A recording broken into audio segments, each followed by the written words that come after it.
Masechet Souka Daf Lamed Zayin. On a vu qu'il y avait une marloquette entre Rabbi Yehuda et Rabbi Meir à propos du srach, si on peut le faire avec n'importe quel végétal, comme Rabbi Meir, ou Rabbi Yehuda qui dit qu'on a le droit de le faire seulement avec les 4 sortes de loulav, le etrog, hadas et arava.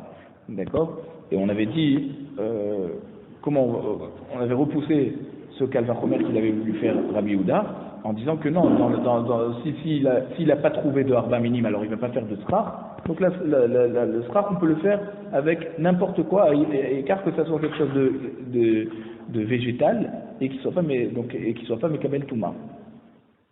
Et donc on avait ramené une preuve d'un passouk dans Nehemia, comme Ezra, il leur avait dit d'aller chercher de toutes sortes de végétaux, à les hadas, à les tmarim, à les zaït, d'accord, des feuilles d'olivier, tout ça pour faire le srach. Et Rabbi Yehuda, il avait expliqué ce passouk en disant que non, quand Ezra il leur avait demandé d'aller chercher tous ces végétaux, c'est pour les défanotes, pour les murs de la souka, mais le srach, on peut le faire qu'avec des feuilles de hadas, de palmier et de arava. D'accord? Et on avait dit, donc on avait ramené Utnan, Mesakechim bin Tsarim, d'Ivri Rabbi Yehuda. D'accord? Rabbi Yehuda nous dit, on a vu dans la Mishnah plus haut, dans Daf Yud Dalet, à Modalet, que Rabbi Yehuda nous avait dit qu'on fait le srach avec des planches d'Ivri Rabbi Yehuda. Alors, Alma, Sive Ikara Denik Lamina de Lulavahu, Shmamina. D'accord? Donc on avait dit, si tu fais, d'après Rabbi Yehuda, le srach avec des planches de bois, on avait dit on ne craint pas qu'il va s'asseoir en dessous de sa maison, c'est-à-dire en dessous le plafond de sa maison, parce que les plafonds ont été faits de planches de bois aussi. Alors il faut expliquer que d'après Rabbi Yehuda, c'est pas n'importe quelle planche, c'est des planches qui sont faites de harba minime, c'est des planches qui sont faites à partir du bois de palmier par exemple. D'accord?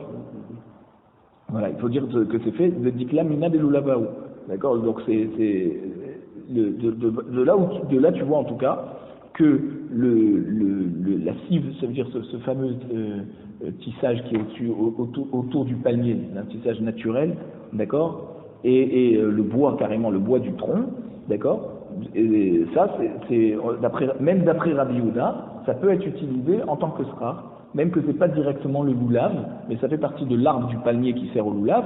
Donc on peut faire, d'après Rabbi Yehuda qui dit qu'on peut faire le srach qu'avec les harba minimes, ça marche.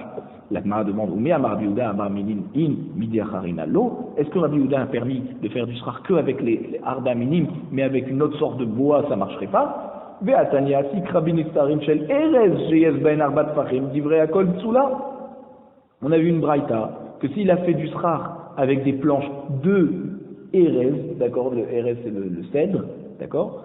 S'il y a Arbat Fahim, d'accord, si c'est des planches de Arbat Fahim, d'après tout le monde c'est pas soul, parce que les gens, si tu leur permets de faire du srach avec une planche large, et ils vont en mettre plusieurs comme ça, une à côté de l'autre, alors c'est comme si ils vont se considérer dans leur maison, et ils vont plus faire de soukot, ils vont dire ça va, le toit de ma maison il est en bois, c'est comme si c'était du srach. Arbat Fahim, Rabbi Meir possède, Rabbi Yehuda marchir. Tu vois que s'il y a moins que Arbat Fahim, Rabbi Meir il est quand même possède, et Rabbi Yehuda là il permet. Donc tu vois que Rabbi Yehuda il permet de faire du srach avec autre chose que Arba Mini, puisque là il s'agit du cèdre. Au modèle Rabbi Meir, chez Imiesh ben Neser les Neser Kimlo Neser, chez Maniar Pesal, Benehem ou Kshera. Et on avait vu que d'après Rabbi Meir, si tu laisses un espace entre une planche et une autre, un espace vide où tu vas mettre du vrai srach là-bas, du végétal, des feuilles, et c'est la taille de la planche, d'accord? Tu mets une planche de moins de 4 fahim, avec un vide de moins de 4 fahim, et encore une planche de moins de 4 fahim, et un vide de moins de 4 fahim, là, c'est bon. Donc en tout cas, ce qu'on voit de cette braïta, c'est qu'en tout cas Rabbi Yehuda il permet de faire avec du srach, avec des planches de cèdre qui ont moins que 4 fahim, et même que ça ne fait pas partie de Arba Minim. La Gemara te dit Maï Erez, Hadas, c'est pas du cèdre le Erez, c'est de Hadas, qui de Rabba Baravuna, d'Amar Rabba Baravuna, Amre Berad, donc Rabba Baravuna, d'après le Bet Midrash de Rav, qu'on avait enseigné là-bas, Asara Mine Harazim En. Il y a 10 sortes de Harazim. Donc c'est pas tous le cèdre. Chez Neymar, Etem Bamidbar Eretz Shita Vahadas. C'est un pasuk dans Yesharia, Perek Mem Aleph, pasuk Yutet, qui nous dit là-bas qu'il y a 7 sortes de cèdre, d'accord, de harazim. Donc c'est pas tous du cèdre. On voit bien là-bas, il y a écrit hadas. Et Chachamim, ils ont rajouté encore 3. Donc ça veut dire qu'il y a que le hadas, c'est une sorte de Erez. Donc Rabbi Yehuda, quand il te permet de faire le sra, c'est toujours avec arba minim. Ah, il y a écrit Erez. Erez, c'est une sorte de hadas. Rabbi Meir Omer, afilou bimshira. Maintenant, on retourne dans notre Mishnah où on avait dit que Rabbi Meir était cholek sur Rabbi Yehuda et disait qu'il n'y a pas besoin d'attacher carrément le loulav avec la même sorte, avec une feuille de loulav, par exemple une feuille de hadas ou une feuille de harava, une tige quoi.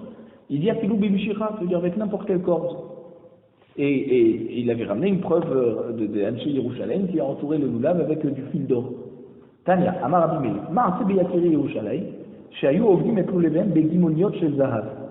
D'accord, on a vu que Rabbi Meir il ramenait cette preuve des gens Yakiri Yerushalayim, ça veut dire les gens Nechbadim, les gens riches de Yerushalayim, les notables de Yerushalayim, d'accord, qui disaient quoi? Ça veut dire qui utilisaient du fil d'or crocheté pour entourer le loulav. Donc tu vois que c'est pas avec un fil de harba minim. Amroulo, Misham, Raya, Bemino, Ayo, Gimoto, Milemata. On te dit, mais c'est pas une preuve. Ce qu'ils attachaient, c'est en haut, en bas. C'était à l'endroit où on attachait avec le hadas et la harava, et là-bas, c'était Bemino, avec une tige, ou de loulav, ou de hadas, ou de harava. Amar le Rabba, le Hanou, Megadle, Osharna, de Beresh Galuta. Donc Rabba, il a enseigné à ceux qui entouraient le loulav avec les hadassim et les haravot, dans la maison du Rosh Hagola, d'accord, du grand rab de la diaspora à Babel, qui gagne tout au Sharna de Beresh Galuta. Faites attention quand vous faites préparer le loulav du Rosh Hagola, Shayare Be Betiad, il faut laisser une place dans le loulav en dessous l'endroit où vous attachez pour qu'on puisse le trapper avec la main, d'accord, et comme ça il attrape le loulav à l'endroit, c'est-à-dire à un endroit où il n'y a pas le nœud, comme ça il attrape lui-même le loulav, qui est ridello teheve chatzitza, pour pas que ça fasse chatzitza entre le nœud que vous attachez et voilà, et le nœud que vous attachez et la main, quoi. Il faut que la main puisse toucher carrément le loulav, les arba minim eux-mêmes, et pas seulement le nœud.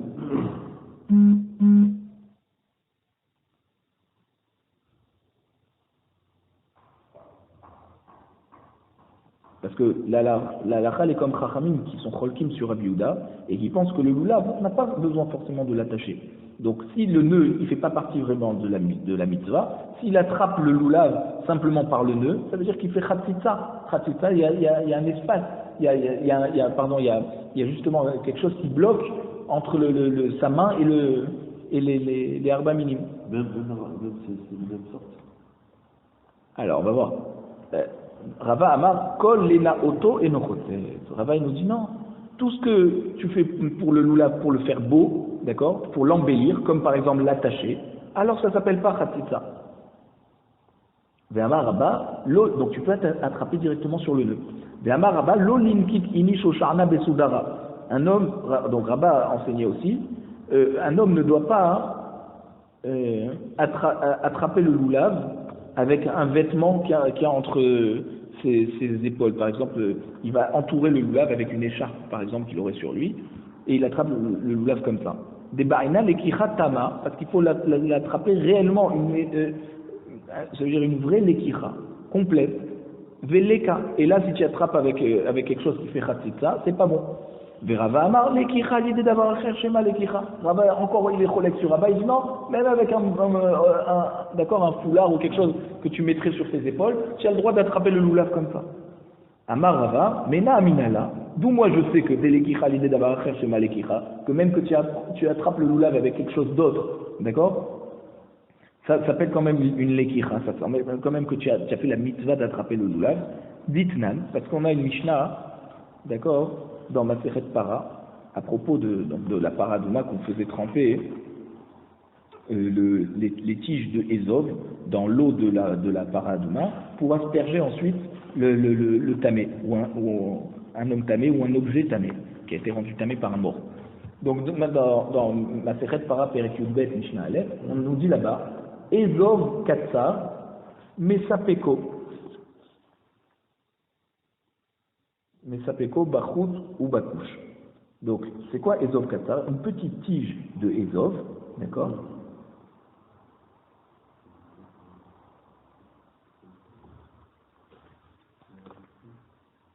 Alors, si elle est trop petite et que quand tu la trempes, quand tu la trempes, elle n'arrive pas jusqu'à l'eau qui est dans la... Alors, Mesapko Bachut ou Bakouche, tu as le droit d'allonger la tige de Ezov, ouais, Bachut ou Bakouche, par le fait que tu attaches avec un nœud, d'accord, tu prends une autre tige de Ezov et tu les attaches ensemble pour rallonger la tige. Bakouche, alors, Bachut c'est le fil, et couche, ça veut dire, c'est par le fait qu'il va enfoncer une sorte d'aiguille avec lesquelles les femmes tricotaient, d'accord, un fuseau. Ou ma'ale, alors vetovel, donc tu trempes maintenant avec le Ezov dans l'eau, ou ma'ale, tu le relèves, ve'ochez ba'ezov, et tu attrapes la tige de Ezov elle-même, ou mazé, et tu asperges sur le tamé. Et Rava, donc il ramène sa preuve, Amaï, pourquoi on a le droit de rallonger la tige de Ezov?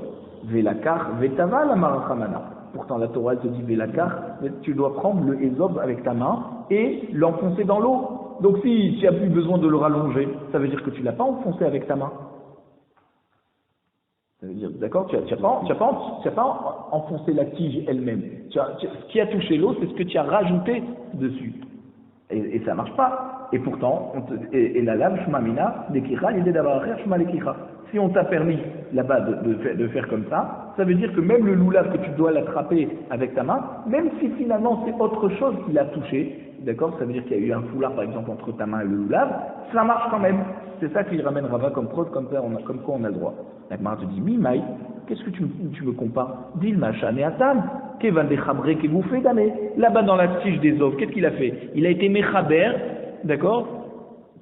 Il a rallongé la tige avec un nœud, avec une aiguille, avec quelque chose, mais en tout cas, ça veut dire que le fait qu'il a été mechaber, c'est comme si qu'il a rallongé la tige, et c'est bon, et avec la même espèce. Alors que quand tu prends le loulav avec ta main qui est entourée d'un foulard, d'accord, ça devrait pas s'appeler l'ekicha, et là, me'acha. Donc on ramène d'une autre preuve, à propos de la srefa maintenant, quand on brûle la paradouma, toujours dans Masechet Para, là c'est Perek Vav Mishnah Aleph, on nous dit de la cendre de paradouma que Nafal Mishfo Feret, donc elle est tombée donc la cendre est tombée du kéli qui contenait la cendre, la choquette, ça veut dire l'endroit où il y a l'eau dedans, donc ça veut dire il y avait de la cendre qui était dans une sorte de tube, et il y avait le kéli où il y avait l'eau. Donc maintenant, si c'est tombé, la cendre elle est tombée, ça veut dire elle est tombée toute seule, c'est pas toi qui a fait, pas soul.